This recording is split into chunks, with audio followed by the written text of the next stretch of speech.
This is IGN. It is indeed alive.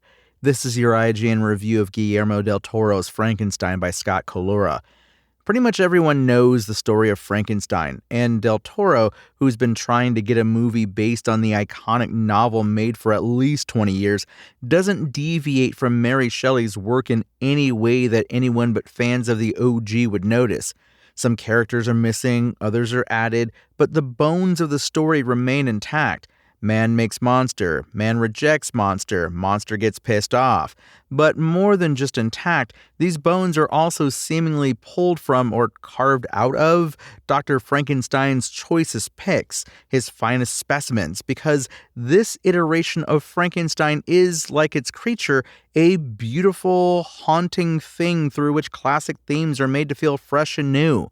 Not only is Victor Frankenstein, played by Oscar Isaac, a monster for much of the film's runtime, cue everyone's favorite "who's the real monster" line, but he's a monster who was spawned by a monster, his stringent and abusive father Leopold, played by Charles Dance, who at this point in his career is destined to play the same miserable asshole over and over again. So, of course, that generational pain continues to rear its ugly head, or perhaps in this case, not so ugly, when Victor brings life to his creature, played by a scarred yet still movie star handsome Jacob Elordi. Elordi is a marvel here, and his creature exhibits Marvel-esque superhuman powers, which is fun, belying his turns as bad guys or unsympathetic characters in titles like Euphoria, Priscilla, and Saltburn. No, while the creature in Guillermo del Toro's Frankenstein will mess you up if need be, and does in fact mess up man and beast alike in spectacular fashion, del Toro writes him and Elordi plays him in the finest Karloffian vein, a sympathetic, sad sack SOB who just wants a friend. That the actor also seems to be channeling the body work of Guillermo del Toro regular and creature player extraordinaire Doug Jones only accentuates how different Elordi's creature is from past incarnations. He pivots his body, twists his waist, leans in and back, and cocks his head in such a way as to always remind us that, after all, the creature's body is actually a series of bodies that are still getting used to each other. Frankenstein is full of blood and gore and dismembered limbs and ripped off jaws and crunched skulls, but it's not a horror movie. Like the director's 2015 gothic romance Crimson Peak, this is a film that feels big, engulfing the viewer in a world where a sad wife's deep red gown is set against the stark backdrop of a foreboding castle. It's a place where the city streets run red with slaughterhouse blood, where a frozen battlefield is marked by a horse covered in ice, still in mid-gallop with its rider astride. And yet at the same time, the beauty of creation itself is infectious, as when Elordi's creature first experiences the sun. As Victor tells him, sun is life.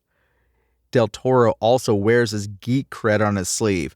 The creature's design is very clearly inspired by comics legend Bernie Wrightson's Frankenstein, while an early experiment by Victor involves half a corpse coming to life in a gasp-worthy but somehow funny scene that feels plucked right out of the Return of the Living Dead. The combination of influences fused together and brought to life by a genius is especially fitting here, given this movie's plot and the 100-plus years of adaptations Mary Shelley's work has endured.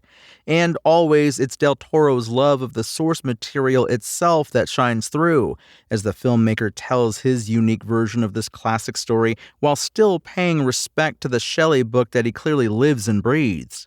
Anyone who knows the book can tell you that a happy ending does not seem in the cards for either Victor or the creature. But for Del Toro, the f***ed-up Frankenstein family deserves redemption after all those years of suffering and self-inflicted pain.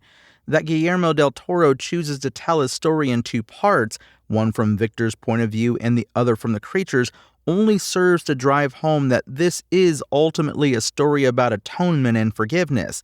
Can the creature forgive Victor's failings as a parent? Can Victor break the long cycle of abuse? Well, you know what they say, all you need is love. Some of us have been waiting 20 years for Guillermo del Toro's Frankenstein.